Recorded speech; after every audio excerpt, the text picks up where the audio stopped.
Alright, so it's me again. What I've done this time, I bought a DNA motoring exhaust for my 1993 Miata. It looks nice.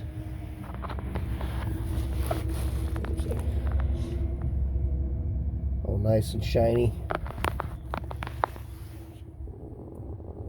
I guess that's right. I can't see what you're looking at, but anyway.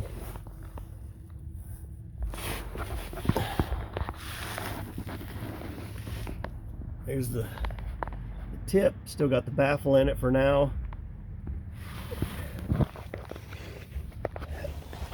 So I got it on there, and of course I ran into the normal problems of the bolts breaking off in the catalytic converter and had to drill all 4 holes out, put new bolts in.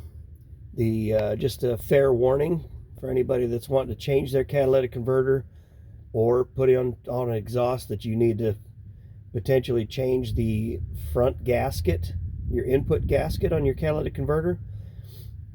Nobody carries it. It's a special order, and you can special order it, and good luck getting the right size, because I special ordered it from one of the national chain part stores and completely got the wrong thing. It cost me $8. So I basically just took a straight edge, filed the edges down, and bolted it together as tight as I could. Called it good for now.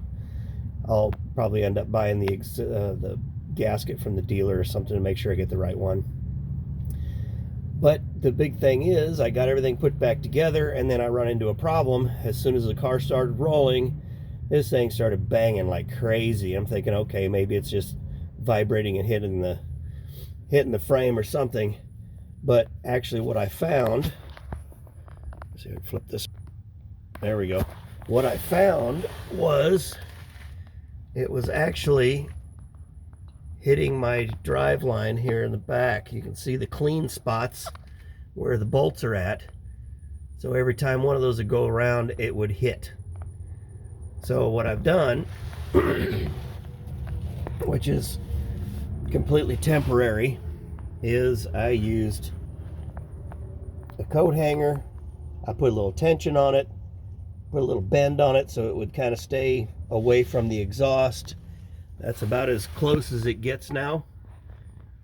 What I would like to do is maybe go to the junkyard and find some longer rubber hangers to give it a little more space, because these are pretty stretched.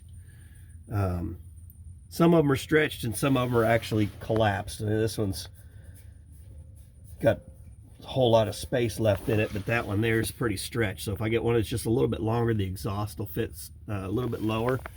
And if I come out here, you'll see it's actually touching my exhaust as well.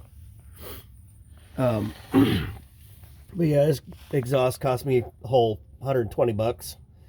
It's pretty nice, pretty good quality. I think it took me like a whole half an hour to put it in once I got the catalytic converter back in there.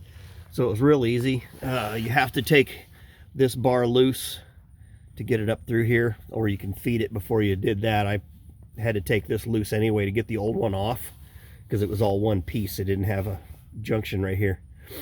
So while it's off, you can just throw the other one back on there. It's a lot easier than trying to feed it through and then put the bolts in the other end and everything else. I will say, anybody that's looking at buying this cheap exhaust to at least replace what they've got, it's got a good idle note. It's pretty low. At the high side, when you get up in the RPMs, it does get a bit tinny. So if you don't like that, maybe this is not the exhaust for you, but it's better than what I had, so I'm kind of happy with it. And it's definitely louder inside the cab, just as a fair warning, because that has no packing in it that I can tell. It shouldn't make that noise if it had any packing in it at all. So it's almost a straight through exhaust with just a couple of resonator cans is all.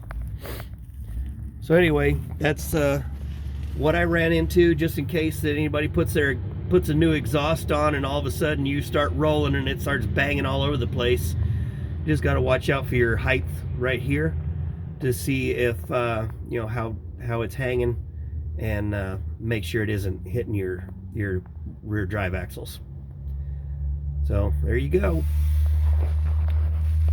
Bye.